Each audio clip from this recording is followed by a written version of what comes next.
Okay.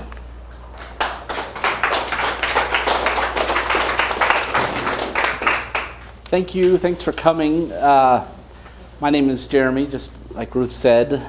I work for the Maricopa County Library District. I have a unique position in public libraries. Most public libraries tend to think of staff development and training. They sort of say, okay, well, you are the best person to teach this, so you are going to teach everybody this. And then they say, you're the best person to teach this, and you're going to teach everybody this. We focus a little bit, have a little bit different focus, and we have somebody, in this case me, who directly focuses on staff development. Part of that is training, and part of that is career planning. By show of hands, how many of you have an interest in the realm of public librarianship? Okay.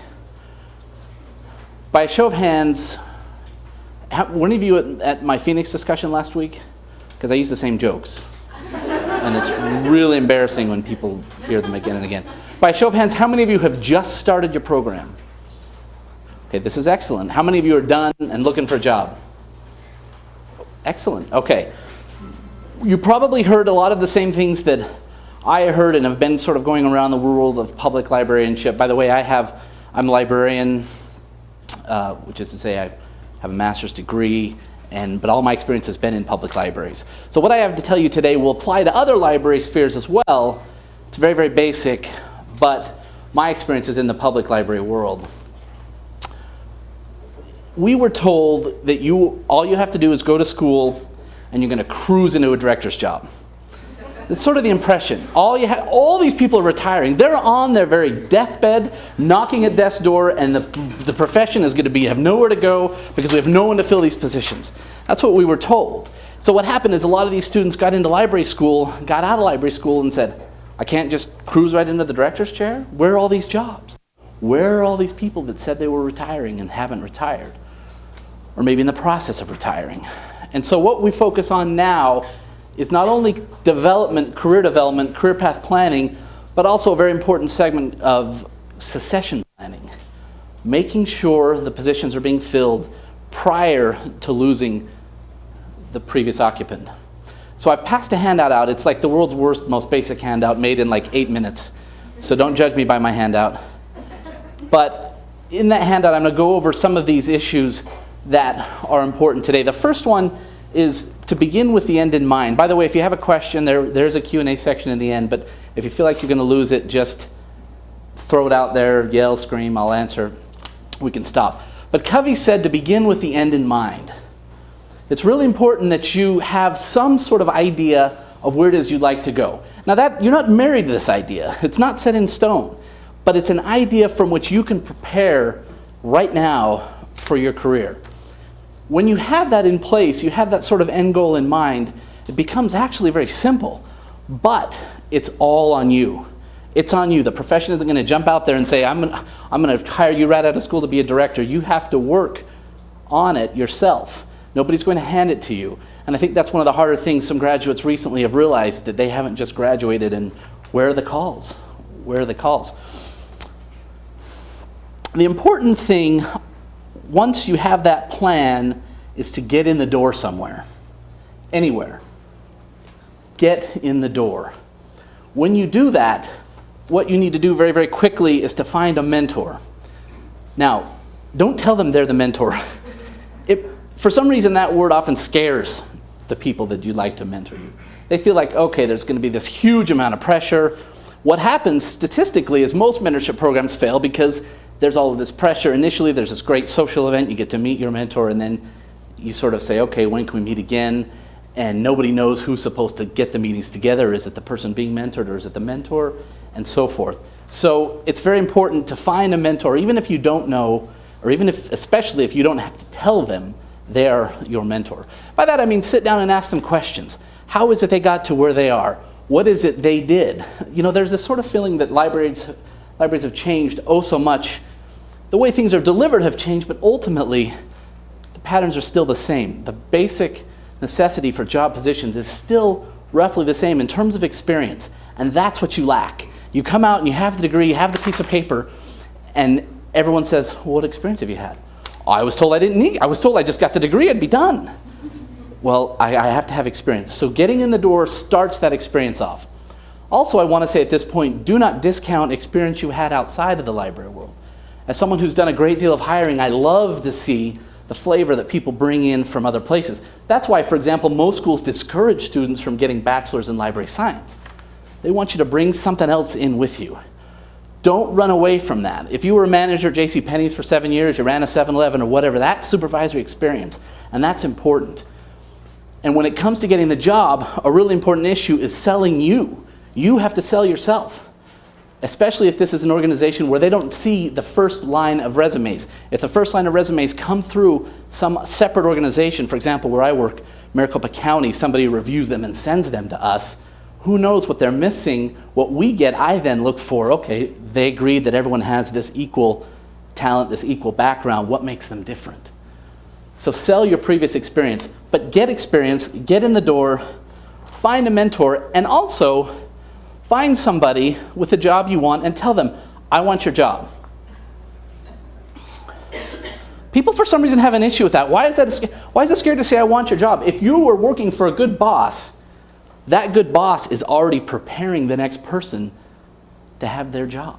Already in some place in their mind. It's not like we're on Wall Street and the competition is what it is. If it's a job you want, there's no problem saying, I want your job. That does a couple of things. First of all, it lets them know you're serious.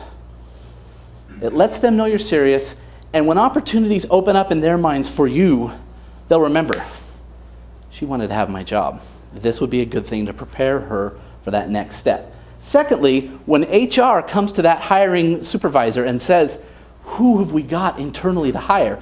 Believe me, libraries would much rather hire internally. It's much cheaper for starters. So when they come saying who is ready, who's available, you are the first person that jumps in their mind. You know, Susan, she may not be ready, but she wants it. What is it we need to do to get her there?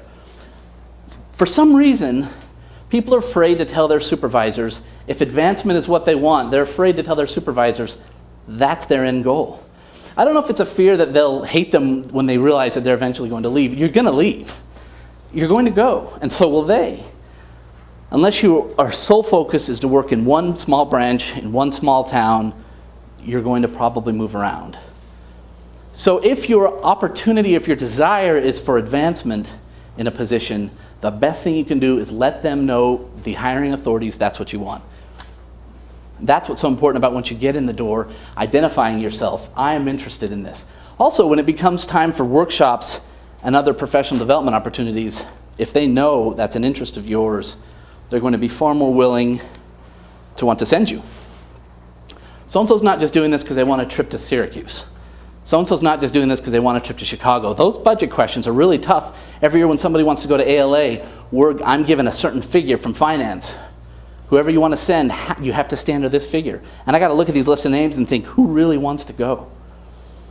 And that's a difficult choice from my end, but if I know this group of people is really interested in progression, they're more apt to get that chance to go versus they just want to party in New Orleans or wherever it is that's going to happen. With that, I mentioned experience. Get it where you can. Look for external opportunities if you feel like it will enhance your resume. Look for further education opportunities. Now, a lot of times we are not in a position to move around. A lot of times we're married to someone or with someone who makes the money. Hence, we're librarians. And so unfortunately, sometimes we're not treated as well because we can't be the ones that say, honey, we're moving. But if you are in an opportunity where you can move around, by all means move around. Let me give you an example. We have a very small branch in our district in a little town called Gila Bend. How many of you have ever been to Gila Bend? Through it. What? Very good point.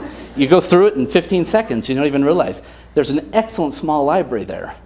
Our director decided that he wanted to have all of our libraries led by librarians. So as the small branch manager positions opened up, we were filling them with librarians. Oddly enough, these entry-level positions were written perfectly for entry-level librarians. And there wasn't that mysterious 2 years supervisory required there. was like a golden ticket. You didn't have to have the supervisory. And I had all of these brand new librarians who had been telling me, when am I going to get the chance to advance? I want to advance. When am I going to get that chance? And Gila Bend opens up and, I'm not going to Gila Bend. There's no way I'm going to Gila Bend. So I started thinking, well, how am I going to fill this position when I have all these people clamoring for advancement? What they're maybe saying to me is they only want advancement in their building, which is fine, but you're going to have to wait till the person ahead of you decides to move on. And so then I started to sort of sell it as a different thing. I started to sell it as sort of a Peace Corps thing. Look, you're only there for a year. Nobody expects you to stay longer than a year. Be there for a year, get your experience in, and then the next job opens up, you can get out. Get an apartment in Tolleson and commute, not too far, you'll still be in the west side. All of these sort of options I tried to explain to them. And as they were, most of them recently out of school, remember in library school you had all these great ideas for these programs you wanted to do, these things you wanted to try in a small community. You can try them, and not only that, you can try them without administration really caring. A lot of library systems, a lot of branch managers are afraid to address these things because they don't want to get downtown or administration upset with them. As long as the building's not on fire, they're not going to come check on you. So I was blown away, and I kept telling people sometimes you have to go to Gila Bend. If you want to move on, sometimes you have to go to Gila Bend.